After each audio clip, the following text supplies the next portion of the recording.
Bon les gars, demain c'est la reprise numéro 2 après ma chute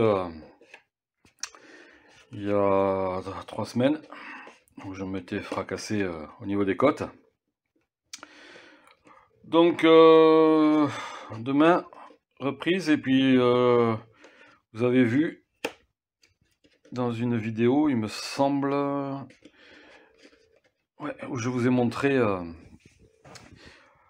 le boîtier Get Wi-Fi-Com 2. C'est un boîtier pour modifier la cartographie de la 450 CRF, celles qui n'ont pas le bouton au guidon. Moi j'ai que le bouton d'arrêt, voilà. J'ai pas le bouton pour choisir les maps. Et du coup le boîtier, voilà, il est là. Je viens de l'installer avec les deux petites LED ici, une pour savoir quand le Wi-Fi est connecté et l'autre quand le truc fonctionne, quand le boîtier est alimenté. Il se positionne ici, vous voyez, vous le branchez sur la cosse qui relie l'allumage au calculateur de la moto. Donc là, il va falloir par contre que j'accroche les cosses pour pas qu'elles se baladent. Voilà, et demain, donc du coup, je vais tester les nouvelles courbes. Donc la courbe, là je l'ai mis en courbe soft, on va voir. Et après je testerai en hard, bien entendu. Voilà. Et il va falloir aussi que j'installe les réducteurs de bruit, puisque sur le terrain de mon club, désormais, il faut les réducteurs.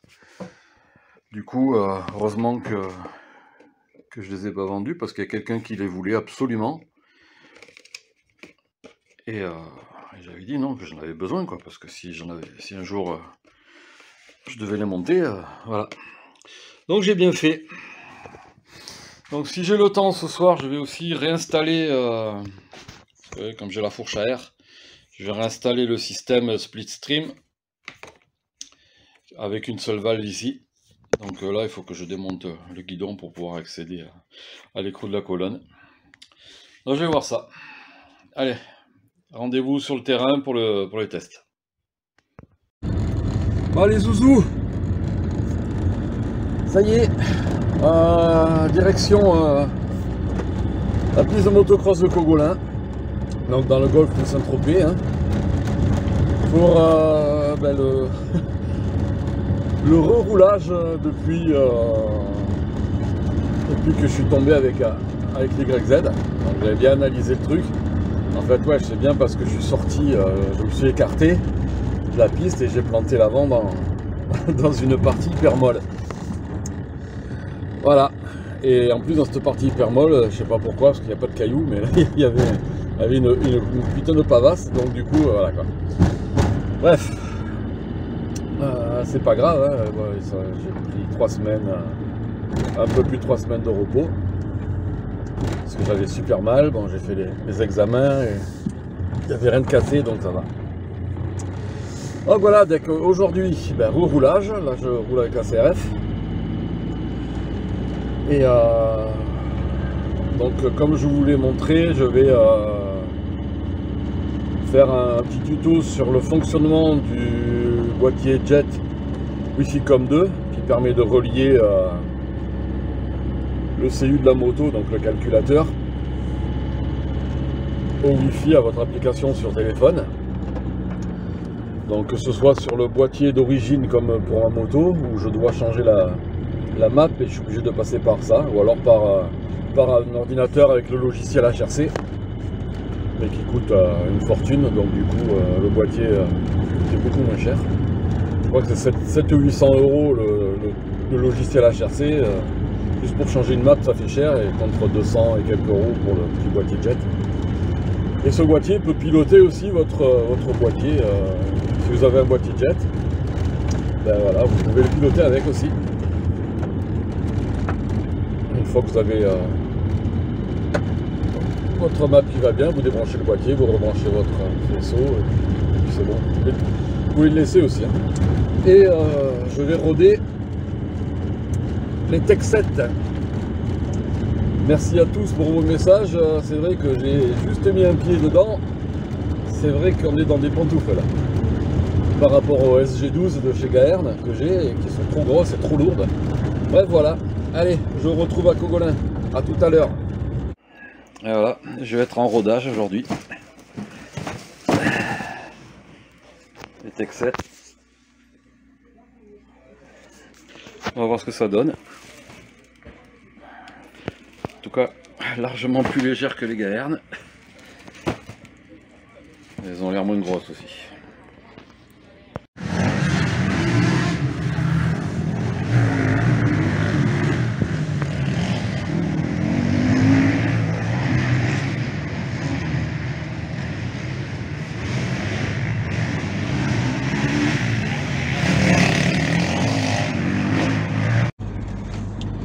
Bon les gars, je regarde la route parce que donc j'ai pas filmé aujourd'hui parce que j'avais pas la GoPro en fait. J'ai oublié à la maison. Du coup je voulais faire le truc avec le boîtier jet. Je l'ai pas fait. Parce que comme l'application elle est dans le téléphone et je sais pas filmer mon téléphone quoi, avec le téléphone. En fait, il faudrait faire une capture vidéo de ce qui est en train de s'afficher à l'écran, je sais pas le faire. Donc du coup, je l'ai pas fait. Et par contre, les Tech 7, c'est un pur bonheur, c'est des pantoufles. Vraiment, vraiment nickel. Bon, elles sont neuves, du coup, il faut quand même les roder, mais franchement, je suis agréablement surpris, quoi. On met les pieds dedans, c'est confortable, c'est top, quoi. Et puis bon, elles sont beaucoup plus légères, hein. Ouais, il n'y a pas photo, quoi, c'est beaucoup plus léger. Beaucoup plus léger et moins volumineux aussi, non, franchement, c'est bien. Du coup, comment ça s'est passé la journée? La journée, du coup, vous pouvez pas le voir. Ce matin, je suis arrivé tôt, j'ai pu faire la première session, mais la première session, en fait, j'ai fait un seul tour. J'ai fait un seul tour parce qu'il a beaucoup plu dans la semaine. C'était hyper gras et en fait, c'est super glissant. Et il y avait une ornière, enfin une ornière. Ouais, il y avait plusieurs ornières, mais une ornière, elle faisait le tour de la piste, quoi. C'était un rail. Et ça, moi, je sais pas. Ça je bloque. Quand il y a une ornière de temps en temps, voilà, en virage ou quoi, bon, ça passe. Mais là, quand c'est toute la piste, tout le long du truc, le terrain, il fait 1,6 km, je crois, et du coup. Moi j'y arrive pas. Il y en a plein que ça dérange pas, mais moi j'y arrive pas. Je bloque. Il va falloir que je me fasse faire de l'acupuncture au cerveau pour m'enlever les cellules de la peur. Et me faire piquer où il faut pas, quoi, j'en sais rien. Alors, je sais pas si on voit, hein, si vous me voyez bien. Donc du coup, vu que j'avais pas la GoPro, c'est pas grave, hein, j'avais pas filmé. Donc après j'ai fait 3 sessions de 20 minutes cet après-midi. Donc la première session, ça a été, on va dire, reconnaissance de la piste. Je la connais maintenant, mais j'ai pas roulé depuis le 24 octobre puisque je m'étais fracassé. Ou la semaine d'avant, du 24, je sais plus. Enfin, bref, ça fait 3 semaines ou un mois, je sais plus. 3 bonnes semaines déjà que j'ai pas roulé, ça c'est sûr. Peut-être une semaine de plus ou pas, je sais pas. Je me rappelle plus. Et vu que c'était hyper gras et que j'ai jamais roulé là-dessus gras comme ça, j'étais tranquillou. Après, c'est pas que j'ai été tranquillou, mais j'ai roulé quand même mieux, quoi. Et la dernière session, c'était top. Enfin, c'était top. J'ai quand même mieux roulé, bien qu'il y ait quand même encore pas mal d'ornières et que, surtout sur les appels de saut, ça me bloque. Du coup, bon. Mais il y avait un gars avec qui je roulais sûrement à l'époque, puisqu'il a mon âge, enfin même un an de plus que moi, et il a roulé sur tous les terrains sur lesquels je roulais, donc du coup on a forcément roulé ensemble, hein. Ça il n'y a pas de problème, puisqu'on connaît les mêmes personnes et tout. Mais bon, avec l'âge, on a changé un petit peu de visage, du coup peut-être qu'on ne se rappelle plus trop. Sinon, ben ouais, c'était sympa du coup. Je l'entendais derrière, donc j'essayais de reprendre un petit peu du souffle. Le souffle, ça va mieux. J'ai l'impression qu'en fait, en perdant du poids, c'est de mieux en mieux. Et un petit peu moins mal au bras aussi. Mais j'ai quand même eu un petit peu des fourmis dans les mains. Alors après, mais ça, bon, les vibrations du 4 temps, c'est un peu... le 450, ça vibre. Il y a des fréquences qui te font vibrer, les muscles et les veines. Et puis du coup, ça te fait tétaniser et ça te donne des fourmis, quoi. Mais ça, c'est pas moi qui l'invente, hein. Ça a été prouvé, c'est les gars de chez Xtrig qui nous en avaient parlé. Et pourtant j'ai les pontées PHDS, hein. J'imagine sans les pontées, parce que Steve Ramon à l'époque il avait un souci pour ça. À chaque fois qu'il montait sur la moto il tétanisait, alors il refaisait les suspensions, il savait pas.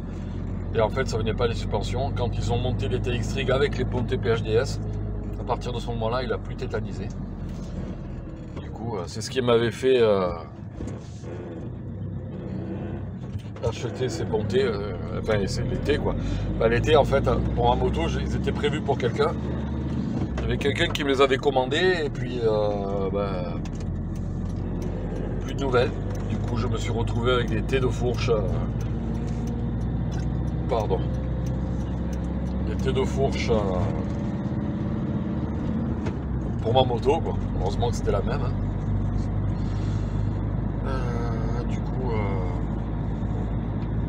J'ai monté ça et je sais plus ce que je voulais dire. Ah oui, ouais. Donc au niveau des suspensions, je les ai refaites l'autre jour. J'ai assoupli parce que étant donné que je suis super lourd, bon là j'ai oh, putain de taras. Il avertit pas surtout, hein. Pas de clignotant que dalle. Bref, et ce matin, justement avec un connard comme ça là, la moto s'est décrochée dans le camion, je suis arrivé, au terrain elle était couchée par terre. Bien. Bref, j'ai planté un gros coup de frein, mais je ne l'ai pas entendu tomber la moto.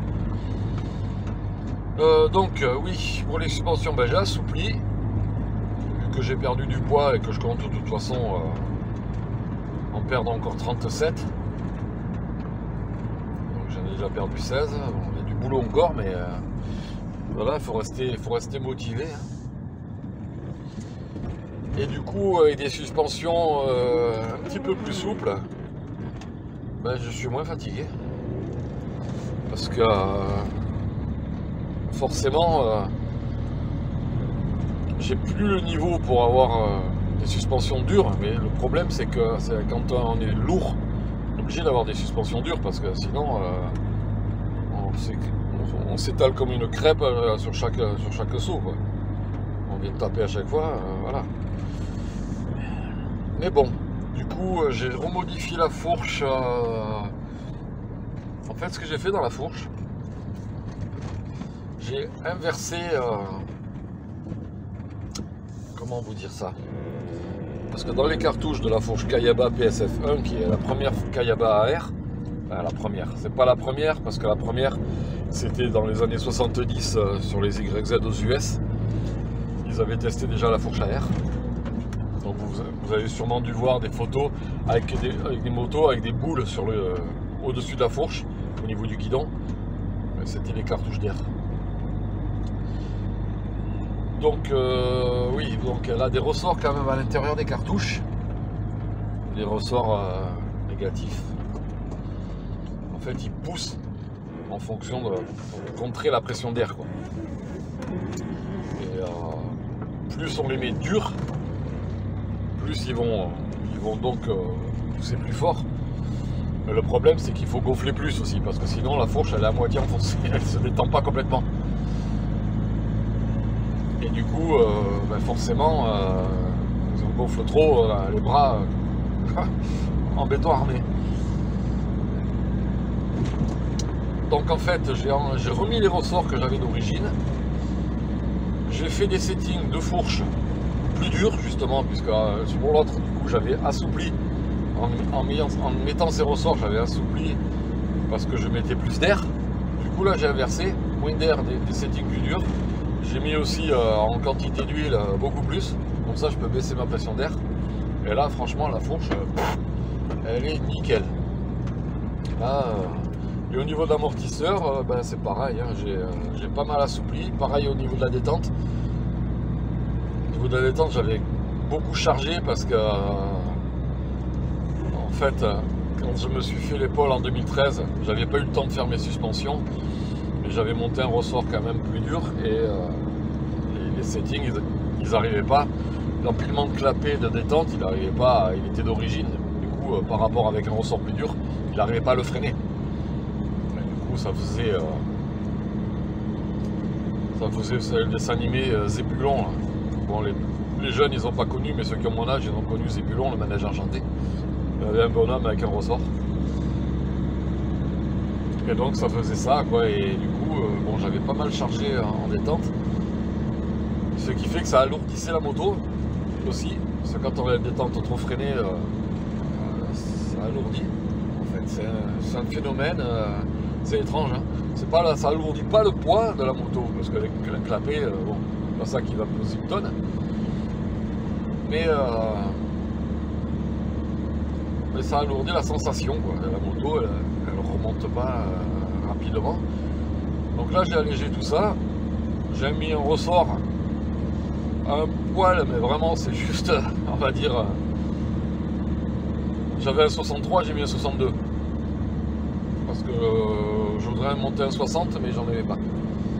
Normalement il me faudrait plus que du 63, mais voilà, là franchement donc c'était un souple de l'arrière.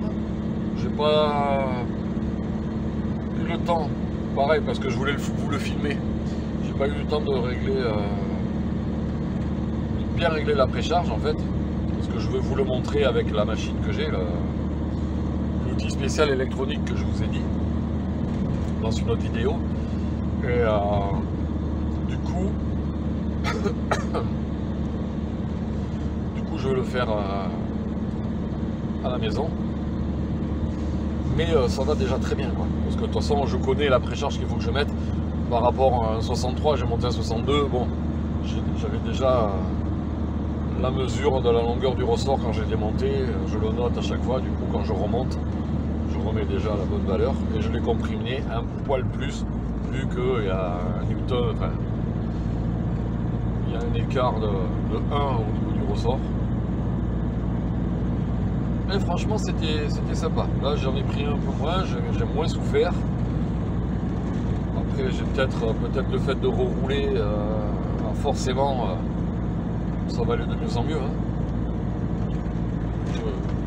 Mais j'étais moins en apnée, on va dire. Là je pense aussi à respirer. C'est quelque chose qu'on oublie souvent, donc je pense à respirer. Et sur les portions un peu moins fracassées, où on n'a pas besoin de bien s'accrocher au guidon, j'ai aussi pensé à bien détendre les doigts. Donc voilà. Franchement, c'était la dernière session, c'était sympa, quoi. Je me suis trouvé quelques traces où il n'y a personne qui passe. pour éviter tous les trous. Non, franchement, non, c'était bien. Mais, mine de rien, quand même, le 2 temps, hein, voilà. Ah, j'ai roulé avec le 450, donc il se passe moins de choses, c'est moins fun. Vraiment. Mais bon, franchement, la dernière fois, j'étais dégoûté à la reprise, là, que j'avais dit que je le vendais, et puis... Mais bon, au final, là, c'était plutôt pas mal. Donc je vais dire que je pense que le 450, je veux le garder quand on va aller rouler en Italie, genre pour Dorno, Tobiano, les terrains comme ça. Je pense que c'est pas mal. Alors là, je me concentre, il y a un radar là. Quoique dans celui-là en montée, j'ai pas fait gaffe. Merde. Putain, j'ai pas rouler. Oh, mais je devais pas rouler vite. C'est gavé de radar ici. En 1 km, j'en ai 2. Même pas 1 km, je crois. Un truc de fou. Un dans un sens, un dans l'autre.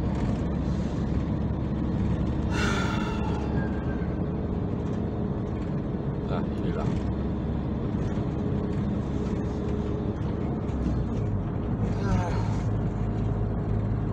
Bon, donc du coup, ouais, pour des terrains assez rapides et où il faut pas mal, qui bouffent beaucoup de la puissance, je pense que le 450, il fait le taf, quoi. Mais bon, c'est clair que c'est quand même moins fun. L'autre jour avec l'YZ, je me suis régalé.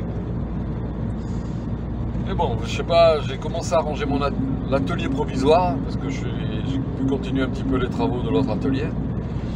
Et je suis en train de me chauffer, de remonter le CR là. Hein. Vraiment, hein. Avant de le faire dans l'atelier définitif. Mais bon, je vais vous faire de belles vidéos, du coup, j'ai un dilemme. C'est le dilemme de est-ce que je le fais, est-ce que je le fais pas. Bon, ben c'est bien de faire la route et de vous parler, mais du coup, ben là, je vais pas vous saouler plus longtemps. Hein. Donc, je vais vous laisser. Et puis, bah, rendez-vous au prochain numéro avec la GoPro. Allez, bye bye.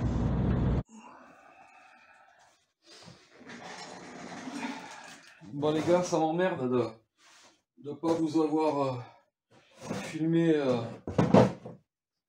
le Wi-Fi com, le fonctionnement. Du coup, je vais vous le montrer ici. Problème, c'est qu'il faut démarrer la moto. Et donc là, ben, je vais pas le faire parce qu'en plus, elle va rester sur place. Ça va faire chauffer le moteur, le radiateur, et puis c'est pas bon puisque ça va déborder. Donc du coup, quand vous achetez votre boîtier à l'intérieur, donc à l'intérieur du carton, vous avez le boîtier que vous reliez à votre prise de diagnostic et la prise du CDI, du calculateur. Ensuite, à l'intérieur, vous avez la notice. Donc la notice, elle est en anglais et en italien. Il n'y a pas de français. Donc il faut vous démerder de traduire comme vous pouvez, si vous ne comprenez pas les deux langues. Donc vous voyez, on peut brancher sur un boîtier jet ou sur un boîtier d'origine. Ici, j'ai le boîtier d'origine, c'est pour me permettre... J'ai pas le bouton au guidon pour changer les maps, comme sur les modèles plus récents. Je crois que c'est en 2014, il me semble qu'ils ont mis le bouton sur la 450 CRF. Et voici une 2013, du coup. Donc je vais brancher ça me permet donc de modifier mes cartographies. Mais le truc, c'est que je peux avec ce boîtier-là, ce qu'on peut faire, c'est créer ces cartographies et les sauvegarder dans son application. On n'est pas obligé de faire que la map qu'il y a d'origine. Donc du coup, vous avez après l'application sur le smartphone, ça s'appelle Wi-Fi. C'est Widget, comme vous voulez, si vous dites get ou jet. Donc Widget, c'est l'application sur Android ou iPhone, Apple. Et donc une fois que, donc je vous explique, hein, puisque de toute façon je ne peux pas filmer comme je vous disais mon téléphone. Vous démarrez la moto, il y a un voyant qui va s'allumer. Il y a un voyant vert, un voyant rouge. Je ne sais plus si c'est le vert ou le rouge. Ça doit être marqué là-dedans. Enfin bref, il y a les deux petits voyants. Il y a un voyant, en fait, il faut que vous connectez le boîtier à votre Wi-Fi. Mais pas le Wi-Fi pour vous connecter à Internet. C'est le Wi-Fi du boîtier. Il va vous envoyer un code. Enfin un code. Non, le code il est ici. Donc vous voyez ici, sur votre... je ne sais pas si vous voyez bien. Voilà, vous avez le réseau Wi-Fi à rentrer et votre mot de passe. Donc tout est marqué sur l'étiquette qui est en dessous. Donc là, même si je vous le montre, ça ne vous servira à rien. C'est pas, vous ne pouvez pas pirater que dalle, puisque cette étiquette, ce code, il est pour ce boîtier-là. Chaque boîtier a un code différent. Donc vous pouvez le voir, il n'y a pas de souci. Donc le nom du réseau, avec le SSID Wi-Fi.com et le numéro, et en dessous le mot de passe. Donc le mot de passe, vous allez le rentrer dans l'application une fois que vous l'avez démarré. Une fois que c'est fait, donc d'abord avant de démarrer la moto, vous vous déconnectez de votre réseau Wi-Fi, Internet. Vous choisissez dans l'application, dans le téléphone, vous allez dans votre... là où vous choisissez votre réseau Wi-Fi. Donc vous cliquez dessus, il y a le réseau du boîtier qui va apparaître. Vous cliquez dessus, vous rentrez donc vos infos, hein, les infos qui sont données ici derrière. Voilà. Le mot de passe, vous le sauvegardez. Et après, à partir de là, il est en mémoire. Donc quand vous allez après sur un terrain, n'importe où, vous voulez changer la map ou faire ce que vous voulez, il suffit de vous connecter, donc de déconnecter l'internet. Quand vous êtes en dehors de chez vous, le Wi-Fi, généralement sur un terrain, ceux qui ont des abonnements internet, ça passe pas par le Wi-Fi. Donc du coup, votre réseau Wi-Fi, il va être reconnu. Vous vous connectez au boîtier. Une fois qu'il est connecté, il y a un voyant qui s'éteint. Donc je vous dis, je ne sais plus si c'est le rouge ou le vert, parce que je l'ai fait la dernière fois, mais je ne me rappelle plus. Une fois que c'est fait, donc vous rentrez dans l'application. Et dans l'application, vous avez plusieurs paramètres. Je ne sais pas si ici on voit. Je vais vous faire peut-être des captures d'écran. Après, je vais vous faire un montage sur la vidéo.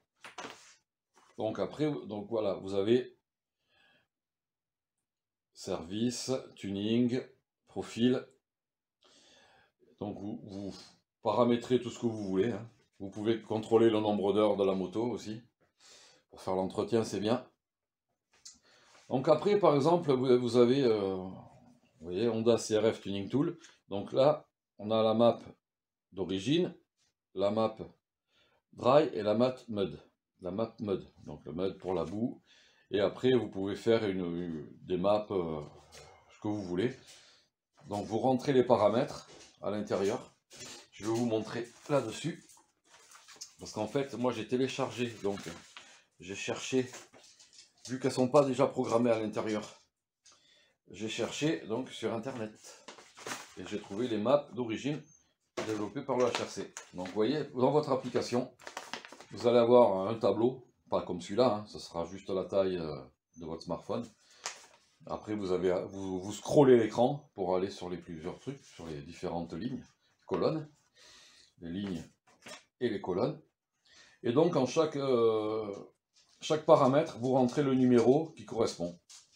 Voilà. Après, si vous êtes calé en injection, en modification de cartographie, vous n'avez pas besoin de ça, vous le savez. Donc là, par exemple, ici, c'est la map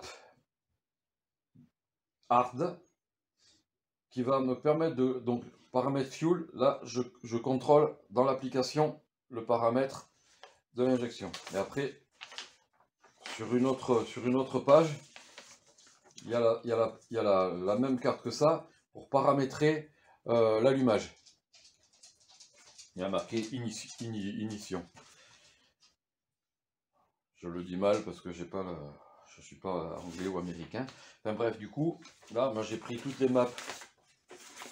Donc là, la map soft. Voilà. Là, la map standard. Et donc, vous avez à chaque fois, pour celles qui en ont besoin, vous avez les deux.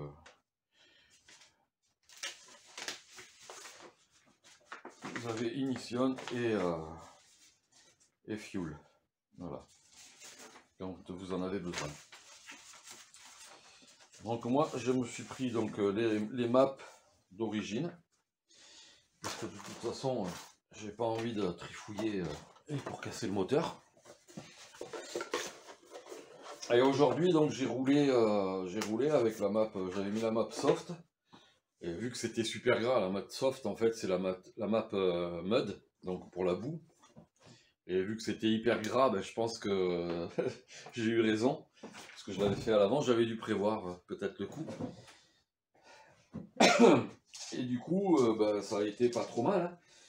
Franchement, la moto, j'ai l'impression qu'elle marche pareil, mais elle est moins fatigante. Par contre, j'ai un souci de frein arrière, j'ai plus de frein arrière. Ouais, et puis le frein avant, il n'est pas top. Donc je pense que la durite d'origine, là, je vais passer sur une durite Avia. Mais bon, j'ai plus envie de faire de frais sur cette moto, je vais remonter la 250. La 250. Pas beau ça? Le pro-circuit de l'époque. Restauré. Donc ouais, je pense que je vais remonter la CR et rapidement. Comme je vous le disais, je vais peut-être me chauffer et le faire avant d'avoir fini l'atelier.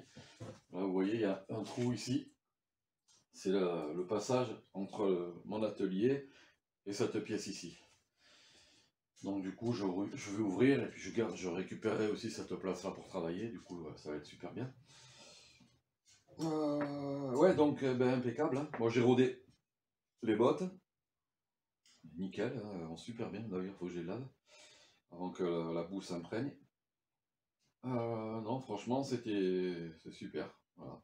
Les suspensions, comme je vous le dis tout à l'heure dans le camion, c'est nickel. Je vais régler après, je vais vous le montrer tant que j'y suis.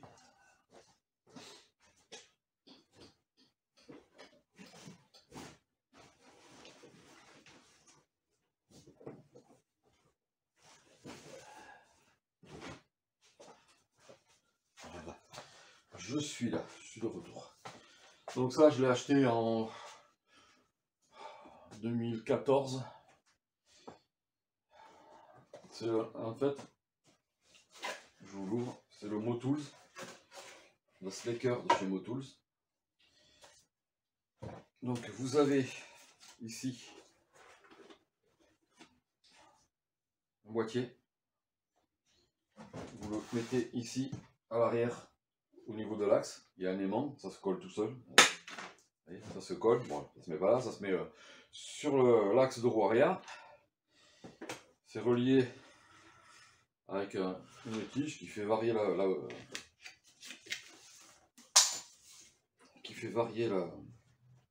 valeur ici.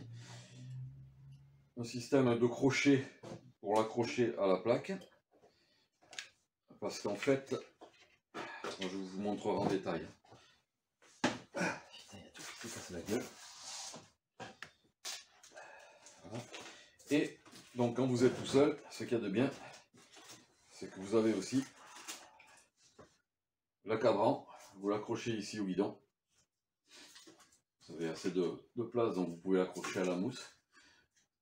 Et là, avec un câble, vous reliez les deux, vous montez dessus, et puis vous voyez votre valeur de sag, de raise sag, puisque ça évite d'avoir quelqu'un qui prend la mesure. Au moins là, vous savez que vous êtes toujours au bon, à la bonne distance, quoi, parce que des fois, quand on prend les valeurs de précharge avec un mètre, souvent la personne qui le prend, elle le reprend pas exactement au bon endroit et du coup ça fausse les valeurs. Et 1 mm au mètre, ça donne après, on va dire, peut-être 1 cm ou 2 en bout de course. Donc du coup, ça je vais vous le montrer en détail dans la semaine, je vais le faire. Voilà.